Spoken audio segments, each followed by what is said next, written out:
Hello friends, welcome to my YouTube channel. Exercise 5.1 से question number 6 करेंगे। In the given figure, इस फिगर के अंदर angle 1 and angle 2 are supplementary angles. ये हमको एक फिगर दे रखा है फ्रेंड्स। इसके अंदर एक एंगल है एंगल 1 और एक एंगल है एंगल 2, और हमको बता रखा है ये दोनों ही जो एंगल्स हैं ये सप्लीमेंट्री एंगल्स हैं।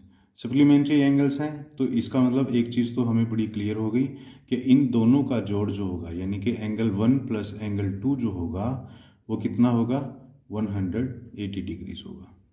क्लियर। सबसे पहला पॉइंट तो हमको यही देख लेना था। ओके, अब हमसे पूछ रहा है इफ एंगल 1 इज डिक्रीज्ड, अगर इस एंगल 1 की वैल्यू को डिक्रीज कर दिया जाए तो what changes should take place in angle 2, तो इस दूसरे एंगल के अंदर क्या बदलाव आएंगे, so that both the angles still remain supplementary, ताकि दोनों ही ये एंगल अब भी जो है सप्लीमेंट्री बने रहें। देखिए फ्रेंड्स, मान लीजिए ये हमारी एक लाइन है और इस लाइन के ऊपर ये पॉइंट है O, जहाँ ये एंगल बन रहा है। मान लीजिए मैं इस पॉइंट को O मान लेता हूँ या नाम दे देता हूँ। अब ये एंगल फिलहाल मेरा इस तरह से है। मान लीजिए ये है मेरा एंगल 2 और ये है मेरा एंगल 1। मान लीजिए एंगल 2 की वैल्यू फिलहाल है 70 डिग्रीज, तो ये अपने आप हो जाएगा 110 degrees.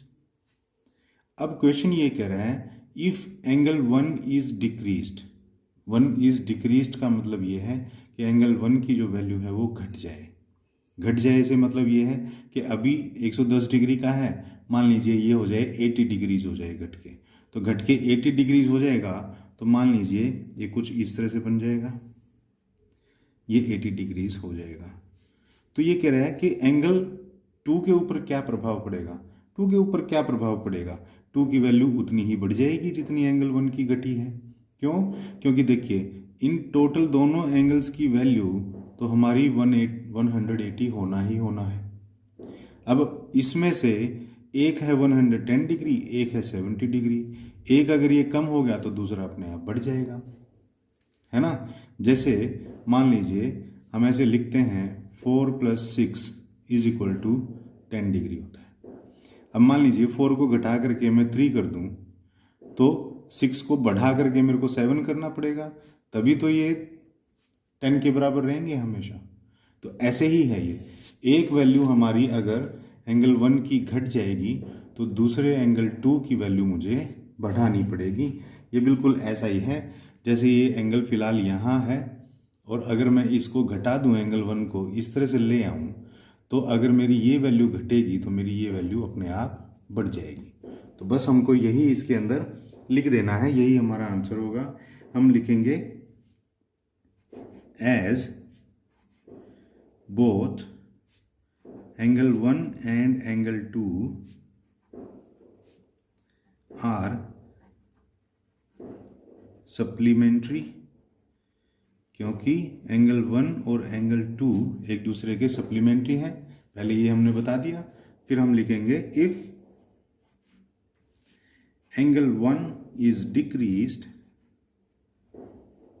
Angle 1 is decreased then angle 2 must be, चाहिए ही चाहिए, must be increased to the same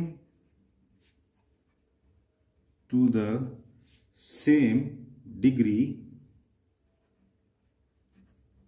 to the same degrees to keep it a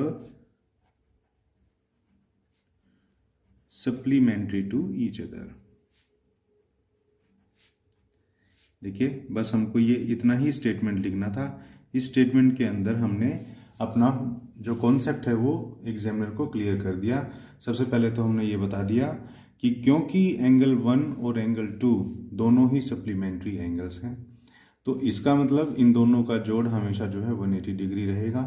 फिर अगर एंगल 1 की वैल्यू को हम किन्हीं डिग्री से डिक्रीज करते हैं तो उतनी ही डिग्री से एंगल 2 की वैल्यू हमको इंक्रीज करनी पड़ेगी अगर हमें इन दोनों को सप्लीमेंट हमेशा के लिए रखना है तो। बस इतना सा ये क्वेश्चन था। I hope friend question number 6 आपको अच्छे से समझ में आया होगा। तो फ्रेंड वीडियो अगर अच्छी लगे तो प्लीज़ इसे लाइक कर दीजिए, शेयर कर दीजिए। चैनल को अगर अब तक सब्सक्राइब नहीं किया है तो प्लीज़ चैनल को सब्सक्राइब कर लीजिए। क्वेश्चन नंबर 7 के लिए मिलते हैं नेक्स्ट वीडियो में, तब तक के लिए थैंक्स।